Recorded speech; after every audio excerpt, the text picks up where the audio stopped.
The Supreme Court in British Columbia is set to decide whether Catholic hospitals must provide euthanasia services on site.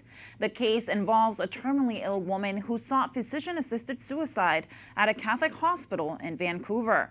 Because St. Paul's does not provide assisted suicide, the patient was transferred to another facility. Her family alleged the transfer caused, quote, unnecessary pain and distress.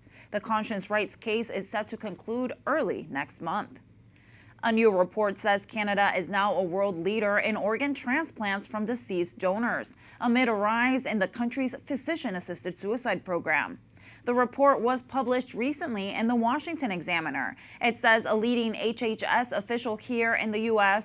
calls Canada's organ donation program, quote, a strange new horror.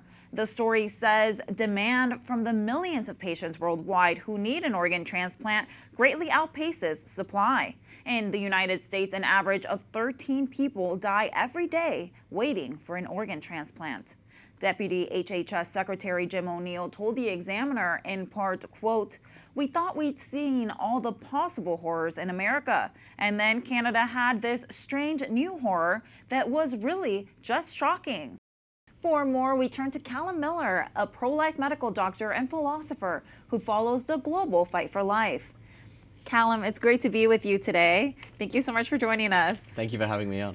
All right, Calum. So first off, what more do we know about organ harvesting and physician-assisted suicide in Canada?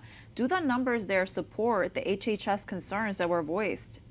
Yeah, so it's now emerged that there are organs being used from people who have undergone MAID or assisted suicide or euthanasia, which is a concern that many of us have been raising over many years across the world. We know that the same thing has happened in Belgium as well, that you can use organs from people who have undergone this, which of course creates a horrible economic incentive for people to undergo this and to be pressured, because we know how much pressure there is on the organ market generally. There are so few organs, so many people in need of organs, that there's incredible pressure that you can imagine for people to undergo assisted suicide for this reason.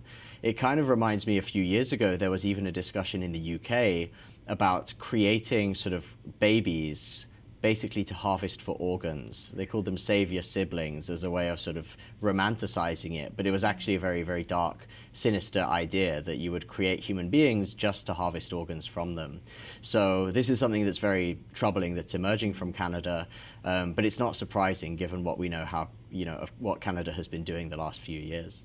Yes, and so what, if anything, can be done to limit or even end this practice? Yeah, I mean, legislation is one of the most obvious things. This is a clear case where, the law doesn't have a place everywhere, but it certainly has a place for protecting the basic rights and dignity of every human being. And that includes protecting them from undergoing this just for giving organs. One thing that could be done is say, anyone who undergoes MAID should not be an organ donor.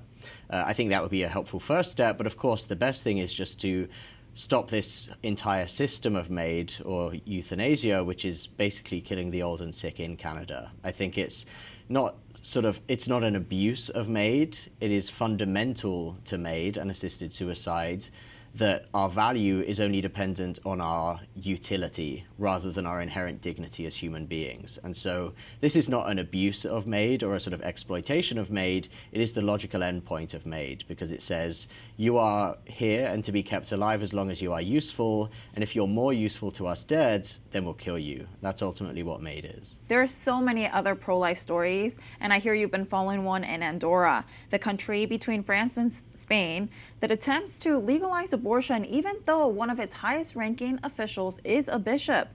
Can you share the latest in that situation? Yeah, Andorra is a very special place because it's the sort of heads of state are two co-princes. So one of those is the Catholic Bishop of Andorra. The other is the French president, Emmanuel Macron. And those obviously have very different value systems. So you can imagine that they might disagree on a few things when it comes to bioethics and abortion and things like that. There's a very strange situation at the moment, and we have to be a bit careful about what we say because I'm sure it's politically sensitive. The government of Andorra is trying to decriminalize abortion. So at the moment, Andorra is one of the only countries in Europe that still protects unborn children and women and families from abortion. But the government is really determined to change that, to remove all the penalties for abortion, to allow it to be done, to have it funded, and so on. And they claim, and the Vatican has been very quiet about this, but the government is claiming that they have been in talks with the Vatican about this decriminalization process, and the government has even been indicating that they are quite close to an agreement. Now, this would be very troubling because any agreement would be a step towards death and towards abortion, and it's very likely that any change from the current law would be something that Catholics and Christians should never agree to. But the government is sort of suggesting that they are reaching this agreement with the Vatican. Now, they originally claimed that they would have an agreement by the end of 2025, and now they've backpedaled a bit and said we're actually not as close as we thought. It's quite possible that they are trying to force the church's hand by pretending there's an agreement and sort of encouraging the church to just go along with it. So the honest answer is we don't really know what is going on. We do know that Vatican officials, very senior officials, including Cardinal Parolin, have met with the Andorran government. We don't know the contents of those discussions. We don't know how much of that was on abortion. But at least the government's narrative is that they are working towards a deal. We hope that's not true, but it's something that certainly we should be aware of, because any deal would likely be a significant move away from the pro-life culture and laws that they currently have. And this that you mentioned, them trying to use that as a way to kind of force the hand of the Vatican, has this been used in other cases in other countries around the world? It's a good question. Not to my knowledge, but politicians are politicians. They will often try sneaky tricks, and we know that one of the Vatican's fundamental diplomatic policies is discretion and being fairly quiet and being very cautious and careful about how they negotiate in these political issues, especially when it comes to the politics of a sovereign nation. Andorra is obviously a special case because it's got the bishop as the co-prince. So it's a very easy thing to exploit the Vatican's silence and discretion, because you can kind of claim anything about them knowing that they're quite unlikely to give any comment denying it or affirming it. Yeah. So I think that's what the Andorran government has used, and that's partly why we're in a difficult position, because we don't know what the real truth is. Shifting a little bit back to your own native United Kingdom, we heard the troubling news that a pro-life woman has been arrested for violating the national buffer zone law. What can you tell us about this? Yeah, so many people will have seen these cases where people have been arrested for praying silently in their heads in the UK. There was one woman who was arrested for holding a sign saying, "Here to talk, only if you want." Just simply offering a consensual conversation silently and doing nothing else. She was arrested as well.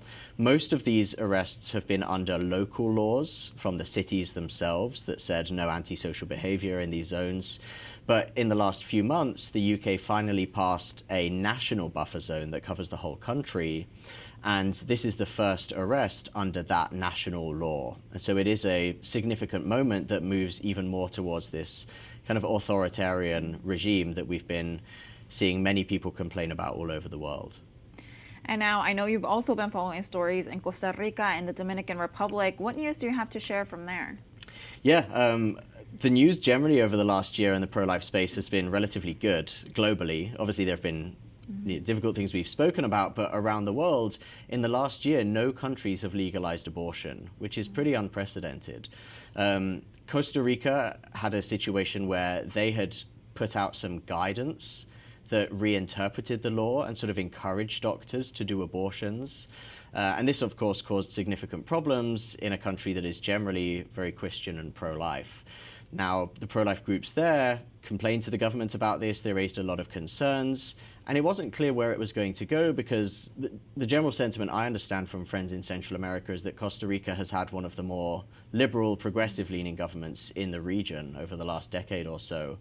Fortunately, in this case, the pressure worked. The government repealed those guidelines and put out some new guidelines, basically reaffirming the law that said, this is what the law says, you cannot do abortions, children must be protected, you can only intervene if the woman's life is genuinely at stake.